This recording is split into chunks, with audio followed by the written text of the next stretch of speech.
MVS Patreon podcast after show. Today, my guest is Liz. I'm not sure which side she will be on, so I'll go like this. So Liz Turner is our guest. And you got to check out that podcast episode because she shared a lot of wisdom about auditioning and just her musical and what it's like growing up as a singer and an actor. So just go and check that out. But now it's time to get a little silly and have her answer some silly questions and maybe give a little extra wisdom for you all. So Liz, let's see. Who are the three people who have been the most influential to you? I knew you'd ask something like this. Yeah, deep questions. I think, oh boy. Yeah, I would say three women I would choose that are very close to me. I'll start chronologically. I'll start, I think, with my grandmother. My grandmother and my great-grandmother family came over from Italy and started a family here.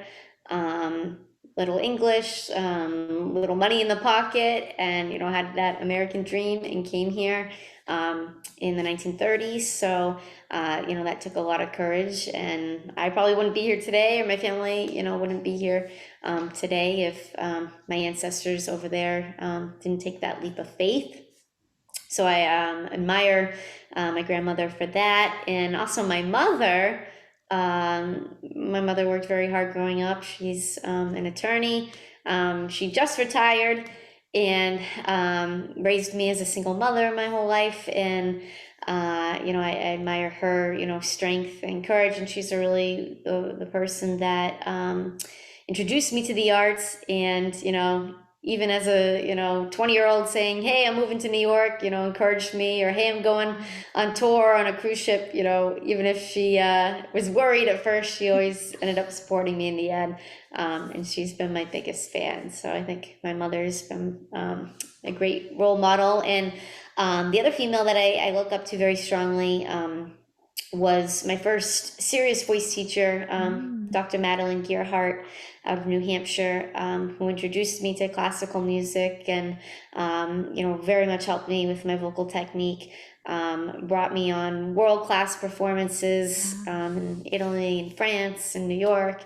And so without that training, I don't think I would have been where I am for today. And we still connect, and we still perform with each other and sing at my wedding. And oh my goodness. So I'm very grateful for the vocal support, but friendship as well.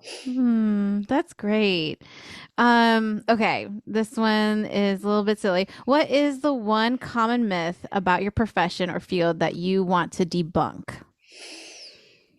Yeah, I think probably the most common one is that singers, think they can do it overnight. Very rarely have I met, anyone that became a singer overnight. I think everyone has the capability to sing, but you have to, do it every day. You have to do your warm-ups every week.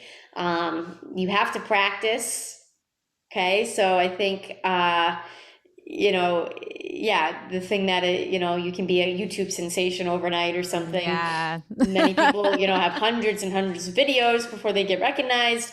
And that not everyone is an overnight sensation, and that's okay. It doesn't need to be. I think our culture is saying, oh, you haven't made it if, you don't have 1 million views on YouTube, or, things take time.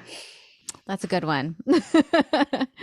Okay. What's the most awkward thing that happens to you on a regular basis?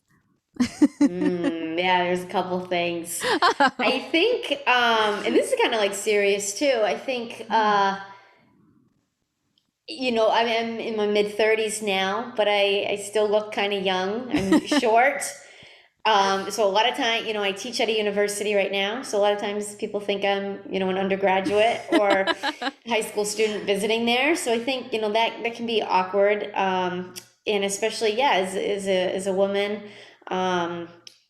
and sometimes in either higher education or in, just teaching. A lot of times, I have credentials, I have education, but I look young. I sound young. If you talk to me on the phone or something, you hear this podcast. So I think that's something that I often have to challenge. Like, no, I've had my education, my studies. I'm an adult and I'm serious and here to work. Yeah, I guess I wouldn't even think that. But yeah, I could see how that would happen. Yeah. Okay, definitely silly. What's your favorite snack? Ooh. Uh, Probably in the cupboard, if you see my guilty pleasure is salt and vinegar chips. Ooh. Yes. I was I thinking it love to might be have like some that. Italian food or Yeah, something. I mean, pizza, I mean, that's not even snack, that's the Yeah, meal. that's a meal. Yeah. So snack, yeah, I'd say my go-to salt and vinegar chips. Okay, what's the last song you listened to? Mm. Okay, so right before this, I was teaching a voice lesson to a middle schooler, so we were doing a lot of kids bop. So I love kids bop. If you don't, they're great songs to work on. They're clean, family friendly music for kids. So go kids bop. What song in particular were you guys working on? I think this was that Black Eyed Peas song, I Got a Feeling. Oh, I love Yeah, that. yeah. Oh my gosh. Yeah, my Spotify is like all my students' stuff. And so like we randomly played our Yeah. Spotify list the other day and I was like, I'm sorry. Yeah. Okay. Oh, this might be hard to answer. What was the craziest performance story that you have? I have a lot. I think as a performer, you have to be prepared for anything. So I learned young, especially when I was doing a lot of like outdoor theater. There could be a thunderstorm and that knocks out the power. The mics are blown, the lights are out. So I've done a lot of outdoor theater where thunderstorms have hit. We have no power, but there's audience members there that have paid tickets, so the show must go on, even if we're doing it in the dark. I was in one outdoor theater where there was a big bridge, a drawbridge. And so every time a boat passed by, the big siren would My go, God. which was annoying. And you're trying to do, a serious play. Obviously being on a ship when the boat is rocking back and forth and you gotta like hold on for dear life, but you still gotta sing and act as if nothing's wrong. So I've, had some funny stories. Wow. Yeah. So be prepared for anything. Yes, yes. So I guess okay. What's the best advice you've ever gotten from a voice teacher? Mm. This isn't exactly from a voice teacher, Oh. but it's the saying from St. Augustine, one who sings prays twice. And Ooh. I use that as my motto and what I tell all my students.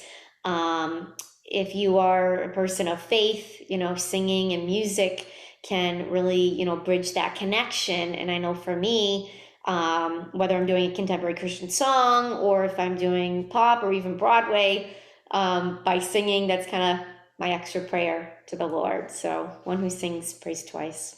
Ooh, I love that. Yeah. Totally love that. And I feel like that's the perfect way to end our silly time. Thank you so much for spending time with me today and chatting about your life and all the things you've learned and your influential people. I just appreciate you so much. Thanks, Maria. You too. Well, goodbye, everybody. And I will be back next month. So thank you, Liz.